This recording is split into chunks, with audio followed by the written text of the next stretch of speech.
everyone, welcome back to the NFA Review channel. Today we're going to be reviewing a new product from Springfield Armory, their new Garrison 1911.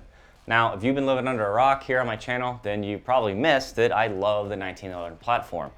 I just love the traditional lines, I love the history, grip angle, the trigger, the recoil impulse, and more specifically, the way it sounds when shooting suppressed. And that is because it has a slightly increased lock time over other hosts. Specifically, I've been shooting a lot on the channel. This 9mm chambered STI 2011 sounds really good with a 9mm suppressor on it. Now today, we will not be shooting these suppressed because in the 1911 world, it does not work like a Glock. You can't just drop a barrel in.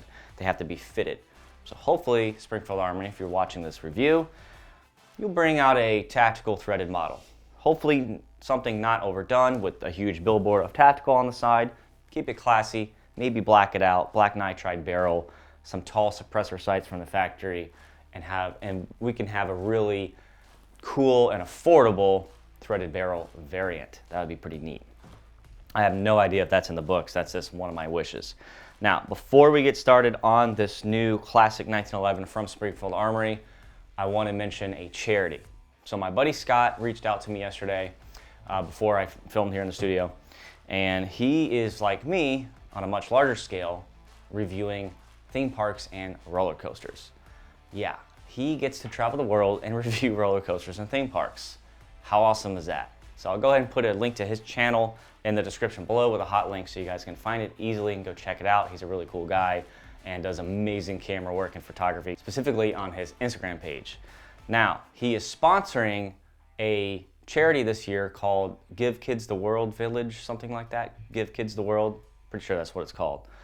Already made my donation to it, and I hope you guys can do the same. I will also put the hot link to the charity below and throw it up here on the screen so you guys can see what it looks like. Scott's goal the other day was $5,000, so I hope as a collective we can get him there before Christmas. I know things are tight right now with Christmas and holiday trips and family coming into town and buying more food than you're used to, and all the presents for your kids and your family. Everything adds up at the end of the year, always does. And if you owe on taxes, that's coming soon as well. So if it's $1, $5, $10, $100, whatever you can spare, let's get these kids that $5,000 goal. That would be super awesome. That would buy them a lot of joy this year, and hopefully we can get it done before Christmas. So that is that, and hopefully we can all achieve it. Back to the Springfield Garrison. Today, as usual, we are going to review it in depth here in the studio, get some beautiful close-up shots, really take a close look at what they did here, and then we're going to hit the range and see how it performs. Let's go ahead and get to it.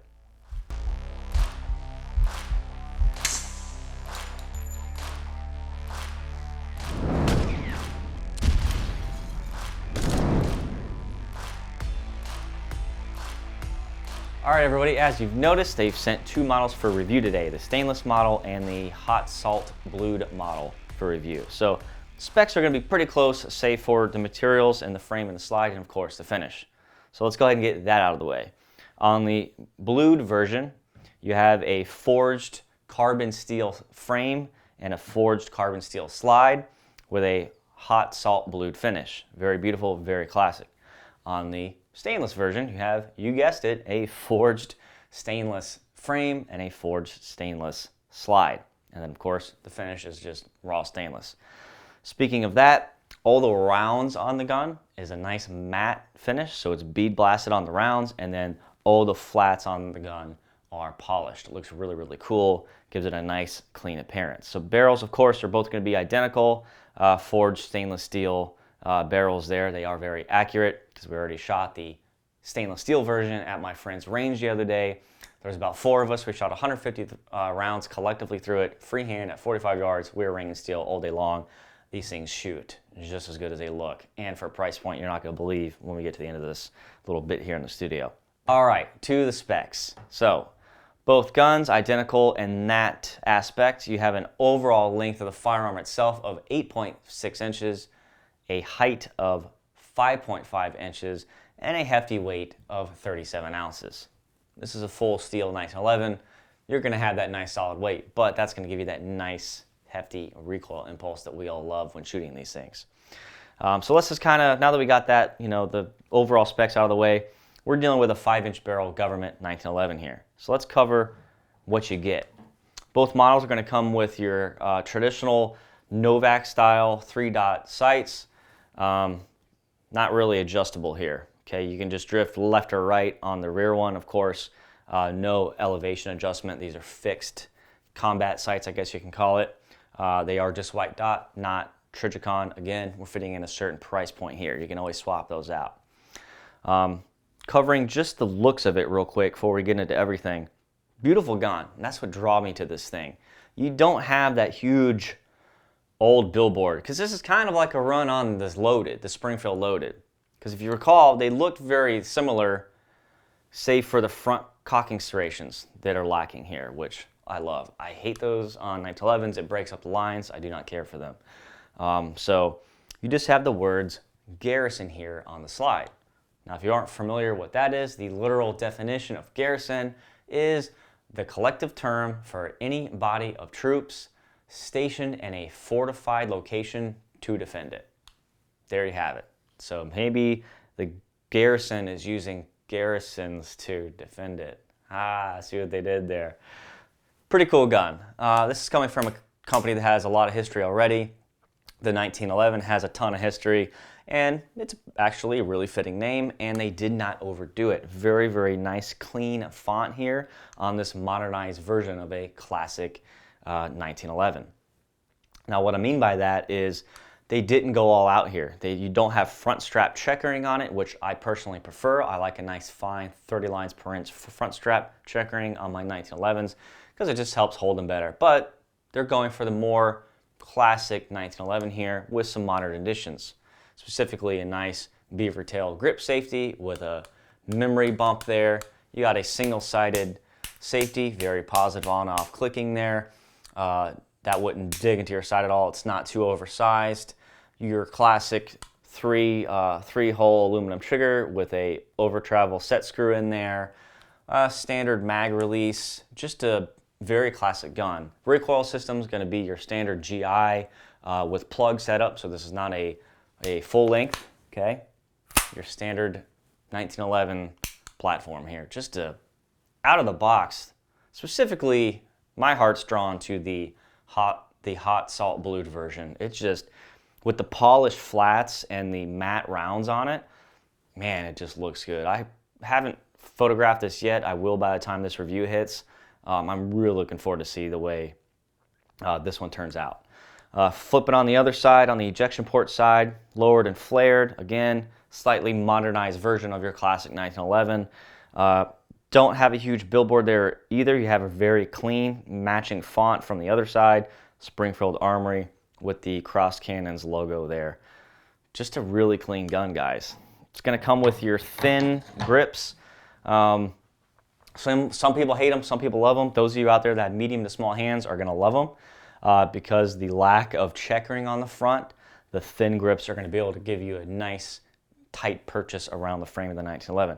Now, the 1911 frame's already inherently easier to grip than like a Glock, HK, SIG if you have smaller hands, but the thin grips just really just add to that. You can really just manhandle this gun no matter your situation. As far as the cocking serrations, I mentioned that earlier. These are going to be nice angled, just clean cut serrations on here. Just gorgeous guns. Just, no frills, all business, 5-inch 1911. What's not to love about that? All right, moving on to field stripping, takedown. Let's go ahead and remove it here. Actually, wanted to kind of mention real quick, stainless model comes with a stainless 7-round mag, flat bottom, and the blued version comes with a blue mag.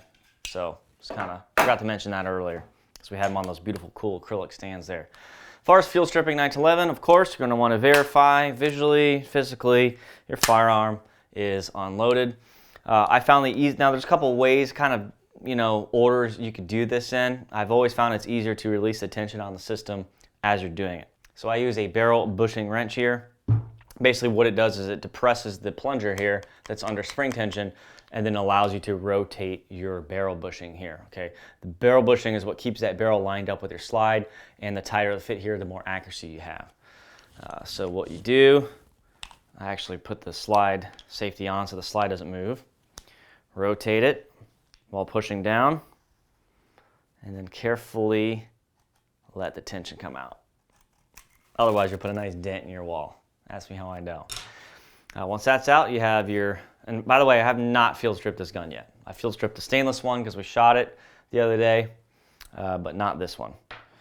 So remove your plunger and your recoil spring, and then you can actually rotate your barrel bushing to the other side, and then it allows you to remove it from the slide. Okay, so now you have your plunger, your barrel bushing, and your recoil spring out of the way. Now you can remove the safety from the slide, and you can see it will free move. Okay, it'll move freely. Now it's under no tension. So on the front of the slide here, you'll see that first notch. That is what catches the slide stop when you're shooting. Okay, the second tiny little half moon is where you're going to want to line up the end of the slide stop here. Okay, because that's how you're going to take it down. So in person, you'll be able to kind of look and you'll see it. You can see light coming through on, this is really tight, so it's hard to do finite adjustments. But now I have the little half moon cut of the inside of the slide stop lined up with this, and then you just push on the other side like any other takedown pin, and you'll see it start to come out and then pull straight out. There you go. And now you can just push the slide forward.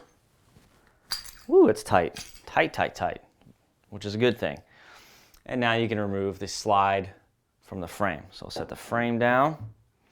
And then to remove the barrel, just take out your little half recoil rod here. That's what the spring goes into. Kick your link forward on the barrel, and then the barrel actually slides straight out the front of the slide. And there you have it. That's how you field strip a 1911. So I'll show you some close-ups here of the slide. One thing to mention, guys, these are hand fit from the factory. You'll see here this has a hand engraved 219. There's a 219 on the bottom, and my serial number ends in 219. So as these go down the line, the frame and the slide stay together, and then at the end everything's hand lapped and fit on a block, and then you have a nice hand fit frame. So that's pretty cool. So everything is your classic 1911 in here. Looks beautiful, nothing out of the ordinary there. Your clean classic 1911. To reverse the process, if you aren't familiar, ooh man, this is oiled up good. Just drop your barrel back in, kick your link forward, drop your little recoil rod dealio back in there. I always do this upside down. Throw the slide back on after lubing the frame rails. And then rotate. Then line up that little notch above the area there for the takedown pin, or for the slide stop. And then what you'll have to do is you just kind of move the barrel, and you'll see that link moving in and out of the hole there. Okay, once it's lined up, it's easier to do on the side here. Put your pin through the link. Okay, it's in. Now, super important here. If you've heard the term idiot scratch, it was dubbed generations before you and I, and it usually occurs when an idiot goes to reassemble his 1911, creating a nice half moon scratch, either on the frame, the slide, or both. How that happens is inside this plunger tube here, this part here on the slide, on the frame, and I'll show you a tight shot, you'll see a little detent. Okay, behind that detent is a spring. Okay, it's two-sided. You got a detent here for the safety, you got a detent here for the slide stop with a spring in the middle. So that applies tension on both of these parts. Okay, that's why you get that nice positive click on the safety, and that keeps this pin from falling out when you're firing it. When you reassemble, you need to put the ramp, again, tight shot, of the takedown pin against that detent, and you need to push down and up to drop that pin down and up into the frame underneath the slide. If you do this incorrectly and you give too much up pressure instead of too much down pressure, I know I'm probably confusing you noobs out there, 1911 noobs, what will happen is instead of it going down into the frame, it'll slip off that detent and give you a nice, beautiful scratch on your gun here. And there's nothing that you can do to fix it aside from sending it out to get refinished, and that is not cheap on a 1911. So when doing it, give a nice put it right on the angle of that ramp. I'm right-handed, so I take my left thumb and I put it right here on that slide stop, and I push down with a lot of force, and I just kind of slightly nudge the top of it with my right thumb, and it just snaps right down into place. So care must be given during that process. Going backwards again, put your safety back on. Okay, now that keeps the slide from moving. You can hear that half recoil rod rattling around. Drop your barrel bushing back in. Rotate it to the side. Put your recoil spring in. On the recoil spring, you're going to have a tighter closed section and then kind of an open section. I always put that open section up inside the plunger so it doesn't get caught on anything. You don't want that metal to get caught on anything in the slide. So I kind of just enclose that. So you have a nice clean bottom there. You'll feel it slide over that. Now, this point, all you do is push that plunger in, and then just rotate with it depressed. Your barrel bushing locks it into place. Function check. Bob's your uncle, your 911's put back together. Now, our granddads could do that blindfolded and a foxhole, but there you go. You just saw it here on the NFA Review channel. Hope I didn't bore you to death. So I believe that pretty much covers it for the studio. You guys know how to field strip it. You know what makes this gun so damn gorgeous. And now you need to see just how well it shoots. Let's load up a ton of ammo from 2A Warehouse and go shoot this thing. I want to shoot it supported, unsupported. I want to try to limp wrist it, see if I can induce malfunctions. Let's put it to the ringer and see how it performs. Let's get to it. All right, everybody, we made it out to the range. We have the blued and the stainless Garrison out here. A box full of ammo from 2A Warehouse, hearing protection from Axle, and a range all to ourselves. So today we are going to start at 20 yards. I'm going to do a function test. So I'm going to run the guns just kind of fast and slow, kind of, get my groove on here at 20 yards, and then I'm going to shoot for some groups at 20 yards, and then we're gonna move up. Of course, the groups should tighten up, hopefully, if I could do my part. So without further ado, let's go ahead and get to it. Oh, also, I'm gonna be addressing you guys with my lapel microphone today, so the gunshots are gonna sound a lot different than you're used to watching and listening to on my suppressor reviews. All right. So let's try the blued one first, because I have not shot it yet. Seats with a 7-round mag completely full with the slide shut. Oh yeah. All right, let's get our groove on here. Yeah. Yeah. Uh-huh.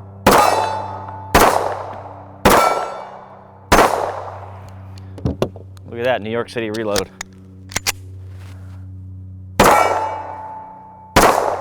Keep pulling that right one. There we go. Warming up, warming up. All right. That was 7 shots from each gun. No malfunctions. Of course, we have quality ammo with us. Let's go ahead and let's run one more mag through it so I get, nice and toasty here, warmed up, and then we'll shoot those groups. All right.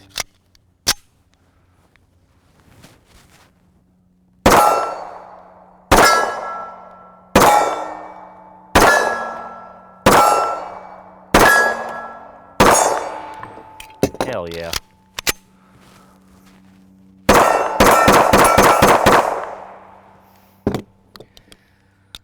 Oh, I love 1911s.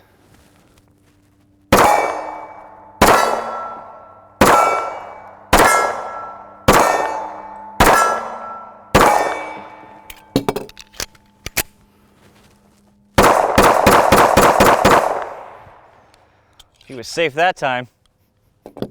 All right, so I cut and made my own targets there, put it up on the IDPA cardboard so I can see it a little easier from 20 yards.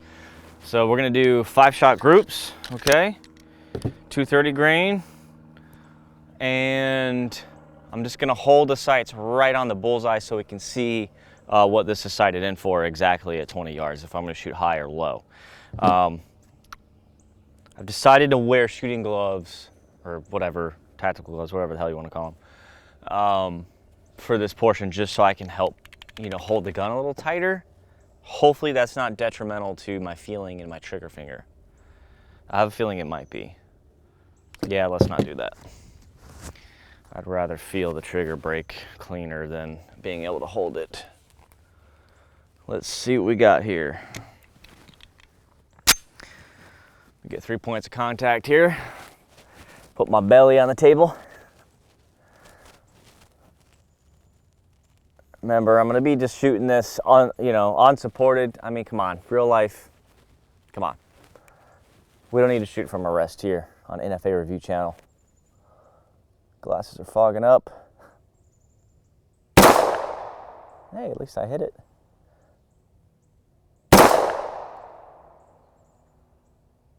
Damn it.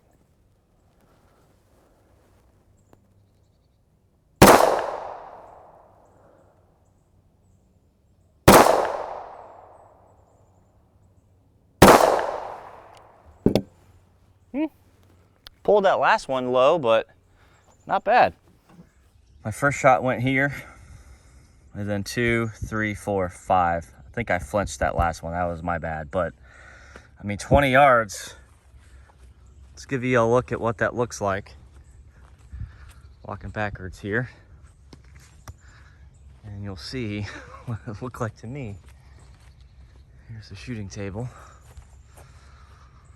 So yeah, that's exactly what it looks like to me. I'm gonna zoom in here 2.5 times. Not bad, I will take that. I will take that all day. All right, try not to yell at you here with my ear protection on. 5 rounds, 10 yards. All right. Boy, I hope I shoot better than I just did, because that'd be embarrassing.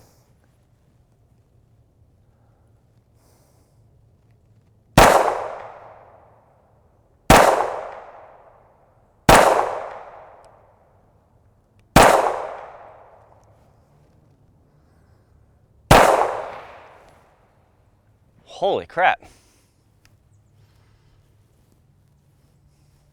Really? I pulled that first one, but damn. There was shot 1, 2, 3, 4, 5. Unsupported at 30 feet. Okay. That shoots really well for an $800 gun. I'm gonna load another 5 rounds and just do that again, because that's awesome.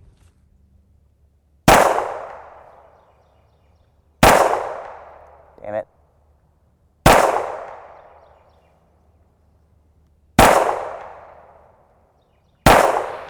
Yeah, I'm getting flinchy, but let me take a closer look there. Yeah, I got a little flinchy there. That is my bad. So it was 1, 2, 3, 4, 5. I'm gonna try to calm down a little bit, put the coffee down, and we're gonna take our time on this one. See if we can do better there. Center punch.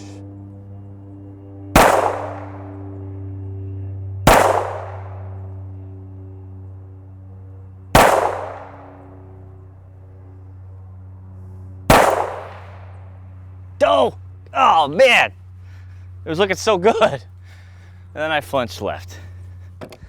Oh man, it was looking so good. Look at that. I was 1, 2, 3, 4, up, 5. Still. Here's my thumb for reference, okay? I mean, that's pretty amazing. That is awesome. Unsupported, 5 rounds. This is what it looked like from me. I will take that all day. Let's back up to 100 yards and see how it does from there. Okay, 45 ACP at 100 yards, 230 grain should be a drop of 6.5 to 7.5 inches, depending on velocity. So I put a tape line right around the neck area. I used the 1911 to measure, you know, roughly 7 inches or so. And I know, super scientific here on NFA Review Channel. The problem is I don't have a Sharpie with me, so I can't distinctly mark the IDPA target. And it's hard to see that tape from here. So, matter of fact, just holding the gun up, the sights just completely obscure the bullseye area. So, we'll hope for the best here. I just want to hit the actual human-sized target at 100 yards. How about that? We're going to shoot from a knee. That might help a little bit. Okay, support my strong hand here on the barrel. Wow.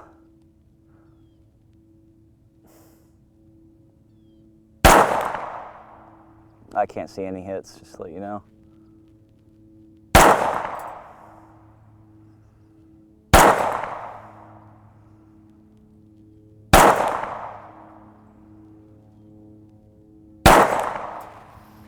All right, let's take a closer look. I was aiming somewhere around here. We got 1, 2, 3 hits, 2 misses. What I want to do now is I'm going to go back to 100 yards and shoot at the steel because it's much easier to pick up, and it is a 2/3 size target. So a little bit more challenging, easier on the eyes. Let's see if I can get all 5 hits.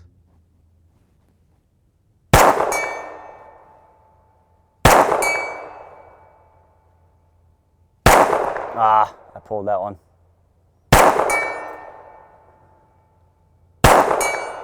Hell yeah.